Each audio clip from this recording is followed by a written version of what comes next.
এক রাজা দাঁড়িয়ে আছেন এক গণতান্ত্রিক সংসদের সামনে। হাতে কোনো রাজদণ্ড নেই, মুখে নেই শাসনের ভাষা, তবুও তার কণ্ঠে প্রতিধ্বনিত হলো একটি জাতির ভবিষ্যৎ। এই প্রথম 50 বছরের মধ্যে কোনো ব্রিটিশ রাজা এলেন কানাডার সংসদে, শুধু সৌজন্য সফরে নয়, একটি ভাষণ দিতে, একটি সিংহাসনের ভাষণ। এটি ছিল রাজনীতির ইতিহাসে এক ঐতিহাসিক মোড় পরিবর্তনের ঘোষণা।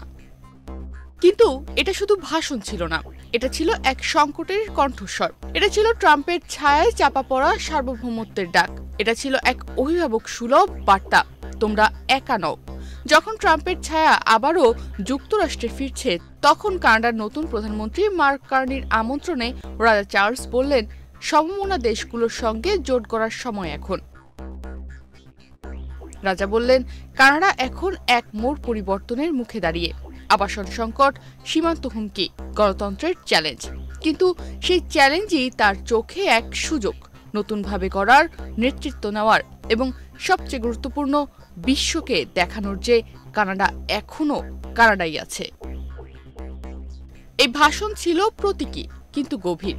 যেখানে ট্রাম্পের হুমকির কথা সংসদে উচ্চারিত হয়েছে, সেখানে রাজা চার্লস নিজে দাঁড়িয়ে বললেন, সমমনা দেশগুলোর সাথে জোট করার সময় এখন।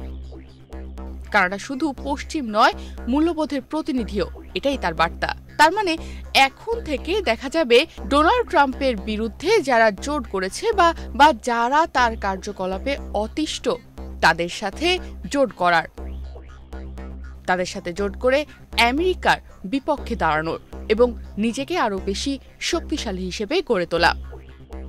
তাহলে প্রশ্ন আসতেই পারে, এই ভাষণের গুরুত্ব কি? এটা কেবল একটা বক্তৃতা নয়, এটা ছিল এক রাজার হাত ধরে এক গণতান্ত্রিক দেশের আত্মপরিচয়ের পুনর্জাগরণ। 50 বছর পর রাজা শুধু এলেনই না, তিনি বললেন, কানাডা প্রস্তুত। প্রশ্ন হলো, বিশ্ব কি প্রস্তুত কানাডার নতুন চেহারা দেখতে? তনিমা রহমান, বাংলাদেশ প্রতিদিন।